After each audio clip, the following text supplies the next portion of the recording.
I once booked an Airbnb by myself in an area in Arizona that I had a job interview. Since it was so far from home, I made a short trip out of it.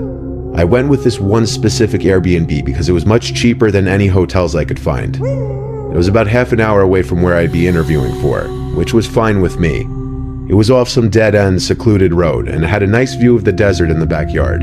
I brought my laptop with me to get work done at my at-the-time current job during the day, so that kept me busy most of the days I was there. I stayed for 3 days. My interview was on the second day that I was there, which was a Tuesday. I would be leaving Friday, so on Monday, the night before my interview, I was practicing interview questions for this specific company, and just generally getting some last-minute knowledge on their firm. I was doing this on my laptop in the living room of the little house, probably around 9 p.m., when there was a tap at the window. I say tap because it wasn't exactly a knock. It sounded more like it could have been someone's finger. My head, of course, swung to the left to look at the window in reaction. I didn't see anyone, but it was also pitch black outside. I was kind of scared to look out the window, but I had to be a man and just do it. And there was no one as far as the eye could see. Just darkness. Of course, maybe it could have been a bug hitting the window. We've got some pretty nasty bugs here after all. The next day, I got through my interview and thought I did pretty well.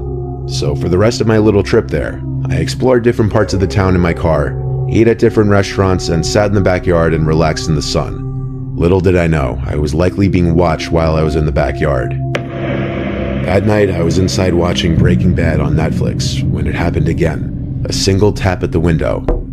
Now it was obvious it wasn't a bug. I was even more disturbed now, but once again rushed to the window. Even though I saw no one, that didn't mean someone wasn't out there. I checked the windows by the front door, then opened the door and looked outside for a second. Since there was no one there, I went back inside and then went to the back door. I stepped outside onto the back porch and looked out to the desert behind the house. Silence and darkness. And then I heard a click. A sound someone made, like clicking their tongue at the roof of their mouth. It was off in the distance, beyond the light from the house. It was out somewhere in that cold desert. I felt as though someone could be hiding behind any number of those bushes, watching me and toying with me. I yelled out, and almost as if they did it in response, there was another click. I pinpointed the direction it came from and looked that way. I could see someone now, standing not too far away, dressed in dark clothes, blending into the darkness of the desert. I started walking a little closer, then stopped, realizing I didn't want to get any closer to that person. I called out, "You're on private property. I'm gonna call the cops if you don't leave." And I saw the person eerily quickly walk away. I theorized it was the Airbnb owner, but obviously that was a stretch and I didn't really know what to actually think. The night following, I was in my bed on my laptop watching Breaking Bad again before going to bed. I think I watched 2 episodes, so I was doing this for about an hour and a half. I didn't hear any noises in the house, though I was definitely giving thought to that encounter from earlier while watching the show.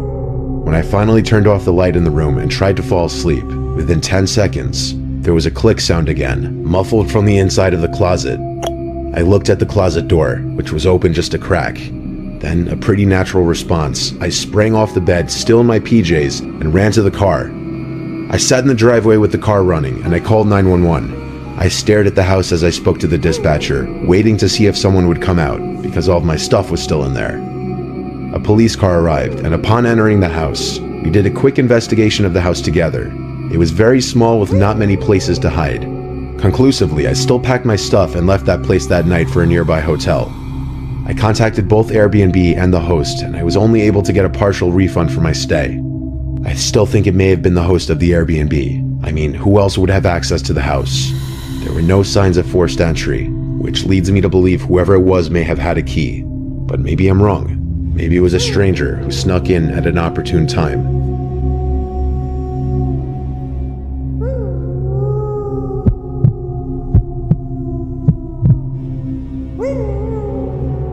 My wife Cheryl and I have been together for 10 years, and we got married 2 years ago.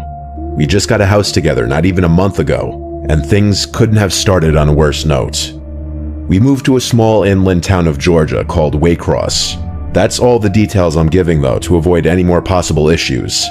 We're on a quiet street with a big property that sits in front of a medium-sized patch of woods, which was one of the factors that really appealed to my wife and I. We plan to adopt a dog and raise kids here, so we wanted a big property for the dog and kids to play around on. We both work similar shifts. I get home around 5 and she gets home around 6 most of the time. The first 2 nights in the house went completely normal. It was the weekend, so we spent our entire days unpacking. It wasn't until Monday night, when we were both in bed, only having turned the lights out maybe 20 minutes ago, that outside from the backyard, there was the sound of this blasting music. Our nearest neighbors on either side were spaced out enough where we couldn't mistake music from their yards being in our yard. It was definitely in our backyard, and it wasn't party music or anything like that. It sounded like very old, staticky, vintage music. The windows were shut, so after my wife and I exchanged horrified glances at each other and wondered where the music could be coming from, I opened my window on my side of the bed, and it was much clearer. There was some song that sounded like it was from the 1940s or something blasting. I later found out after looking up the lyrics that the song name was Who's Afraid of the Big Bad Wolf by Henry Hall. It has a slight eerie vibe to it for some reason, even though it was meant to be a happy song. But at the time of listening to it coming from our backyard, it was nothing but downright horrifying. We were still learning the house, but we figured there must be a backyard light switch downstairs. I ran downstairs to the back door and flicked the light switches next to the door, and one of them turned on the backyard lights. I didn't see anyone in the backyard.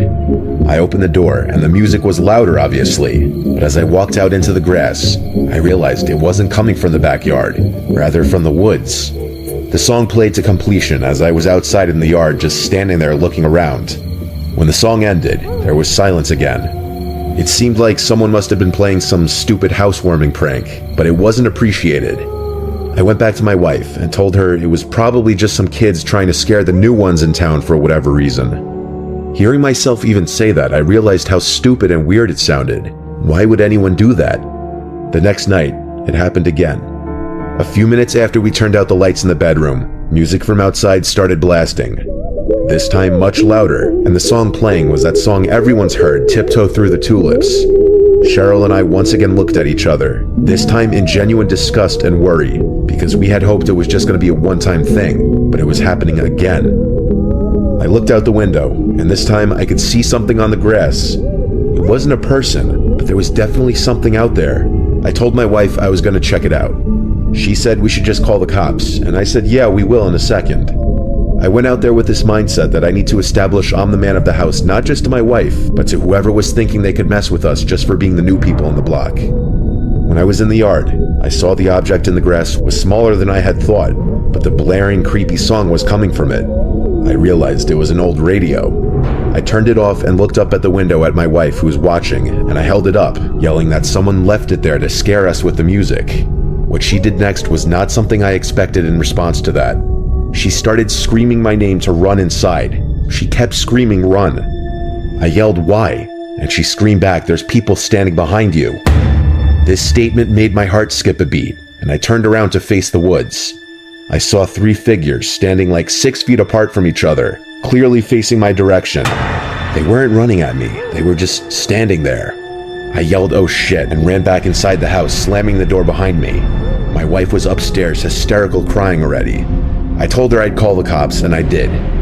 They arrived thankfully not that long after. All the while, we were scared to hear knocks at one of the doors or windows. My wife and I desperately explained the situation to both of the police that arrived, and I showed them the radio on the ground. I asked them if they could take it back with them as evidence for prints, and told them I only touched the top part with the handle. They did take the radio. They also checked the front of the woods with their flashlights for a few minutes, probably just as a deterrent to the people in the woods to stop their behavior if they were still there. When the police left, honestly, we went right back to feeling vulnerable and scared, but thank Christ the people never returned. This was only a few weeks ago though. God forbid they came back, I'd try to get it on video.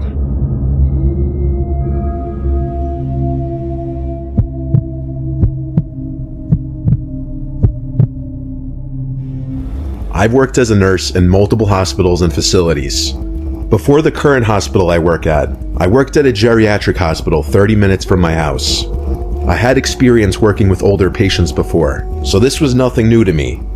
I had been working at this hospital for only a couple of weeks, and you'll soon understand why. This was on my second to last shift at the